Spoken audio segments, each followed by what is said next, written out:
تم تنظيم فعالية اليوم بالتنسيق مع إداما وفريدريك إيبرت ستيفتونج مع وزارة الطاقة والثروة المعدنية وجميع القطاعات المهتمة في هذا المجال سواء الخاص أو الحكومي أو المحلي، وتم التطرق إلى أهم التحديات والنظرة المستقبلية لهذا القطاع، حيث من المهم أن تقوم الأردن بالاعتماد كلياً على مصادرها الطبيعية لتوفير احتياجاتها وإيجاد الحلول اللوجستية لتفادي أي تحديات ممكن أن تطرأ على المستقبل.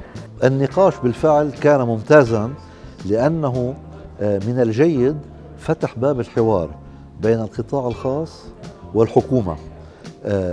في مجال الطاقة المتجددة في الأردن القطاع الخاص وصل إلى أشواط متقدمة جداً، وذلك بناء على تشريعات مشجعة وضعتها الحكومة في السنوات الأخيرة.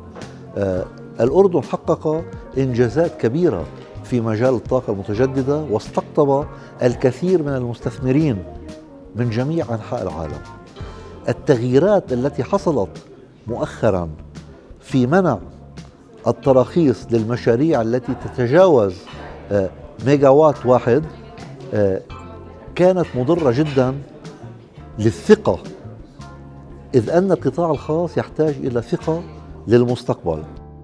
نعمل في وزارة الطاقة والثروة المعدنية على إعداد الاستراتيجية الشاملة لقطاع الطاقة للأعوام 2020-2030، ونعمل على تنفيذ هذا المشروع بالتعاون مع كافة الشركاء، بحيث تعتمد هذه الاستراتيجية على 4 محاور رئيسية، وهي أمن التزود بالطاقة، الاستدامة، خفض كلفة الطاقة، إضافة إلى زيادة الاعتماد على المصادر المحلية للطاقة. وعملنا خلال الفترة الماضية من خلال لجنة توجيهية تتضمن أعضاء من مختلف القطاعات المعنية بقطاع الطاقة، إضافة إلى تشكيل لجان فنية ومنها لجنة الشراكة مع القطاع الخاص، بهدف وضع السياسات العامة للقطاع خلال الفترة القادمة.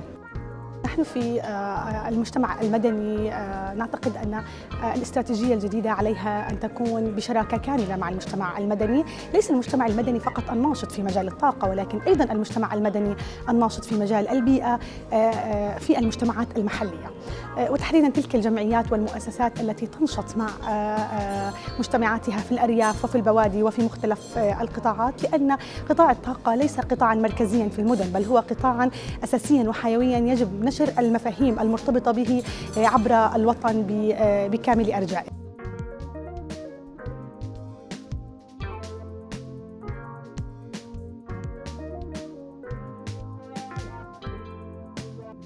A priority we must take into consideration whenever we discuss energy or energy strategy is, first of all, its impact on the environment. That energy has to be renewable and it has to be clean energy. Secondly, the socioeconomics of any energy source. The socioeconomics, first of all, for the people, for the consumer, the Jordanian here. How much would it cost him? How much would it affect him? Would it save him some money and so on?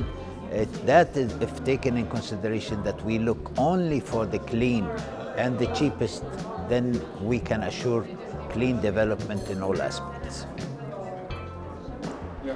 So the reason we are waiting for the policy direction of the Ministry of Energy is that the ministry has been freezing renewable energy projects bigger than 1 megawatt capacity last January in 2019.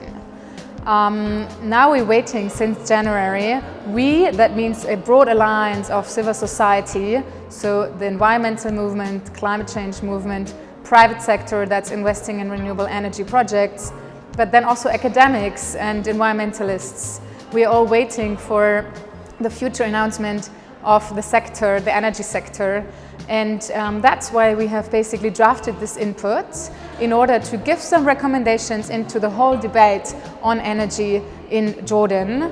Some of the recommendations are definitely to lower the conventional power in the energy mix, because up until today we have more than 90% conventional power in the energy mix. And in the electricity mix, it's also still 85% So renewables are actually a very, very tiny part in Jordan, even though we sometimes think we're very successful.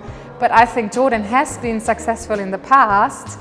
They started very successful together with Morocco, but now we are at 12% renewable in the electricity mix, and now we have this stagnation and there is no growth anymore because the policies, the legislations are not allowing new investors to come in right now.